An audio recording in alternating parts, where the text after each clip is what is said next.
Assalamualaikum semua. Hari ini Ustazah nak kongsikan resepi rendang daging. Kerana PKP, kita tak dapat pulang ke kampung, jadi kita masak sendiri di rumah. Jom ke dapur Ustazah, kita lihat resepi rendang daging.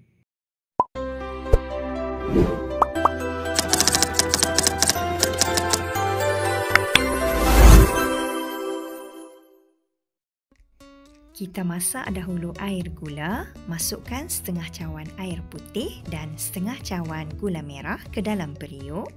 Masak gula merah sehingga larut dan mendidih, kemudian bolehlah diangkat dan ketepikan dahulu. Sediakan bahan kisar, 4 ulas bawang merah, 2 inci halia, 4 ulas bawang putih, 1 inci lengkuas, 2 biji buah keras, 2 inci kunyit hidup dan 2 batang serai. Semua bahan-bahan ini akan dipotong kasar. Bahan-bahan yang telah pun siap dipotong kasar tadi dimasukkan ke dalam balang blender. Tambahkan 1 cawan air putih. Kita akan kisar sehingga halus. Ketepikan dahulu. Panaskan kuali, masukkan 1 sudu kecil ketumbar, 1 sudu kecil jintan manis dan 1 sudu kecil jintan putih. Kita akan sangai rempah. Sangai bermaksud goreng tanpa minyak. Sangai lebih kurang seminit sahaja ya. Setelah meletup, boleh matikan api. Bahan rempah yang telah siap disangai tadi, kita akan tumbuk kasar. Ketepikan dahulu. Jom kita memasak rendang. Panaskan kuali, masukkan 3/4 cawan minyak masak. Tumis kulit kayu manis, buah pelaga dan bunga lawang. Seterusnya, masukkan 1 batang serai diketuk. Kemudian, masukkan bahan-bahan yang dikisar halus tadi. Masukkan 3 sudu besar cili kisar. Cili kisar ni kawan-kawan boleh adjust ya mengikut tahap kepedasan yang disukai. Seterusnya, masukkan bahan rempah yang telah siap ditumbuk kasar.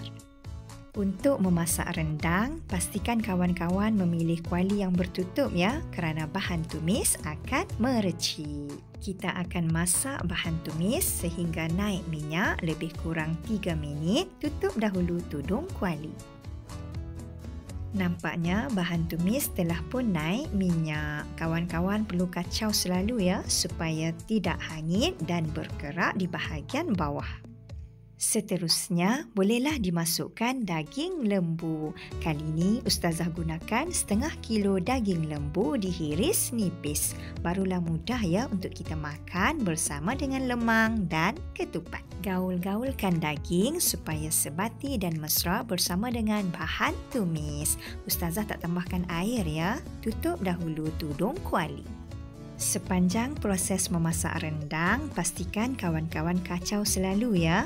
Nampak tu daging telah pun mengeluarkan airnya sendiri. Teruskan memasak lebih kurang 20 minit sehingga daging empuk. Nampaknya daging kita telah pun naik minyak. Bolehlah kita masukkan bahan-bahan perasa. Masukkan air gula merah.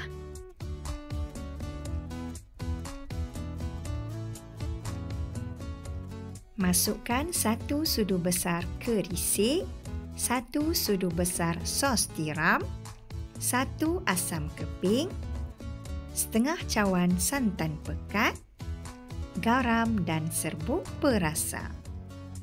Gaul-gaulkan supaya semua bahan perasa tadi larut dan sebati. Teruskan memasak sehingga kering dan naik minyak.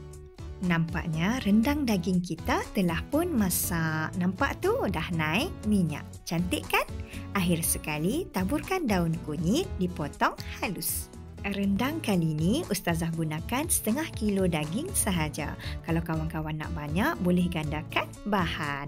Rendang daging siap. Rendang daging yang telah pun siap dimasak sedia untuk dihidangkan dan dinikmati bersama dengan lemang dan ketupat. Lebaran kali ni kita tak dapat pulang ke kampung, jadi kita masak rendang sendiri di rumah. Kawan-kawan, janganlah sedih ya. Cuba resepi ni. Silakan subscribe, komen, like dan share. Rendang daging, resepi dari ayam tangan Ustazah. Selamat mencuba.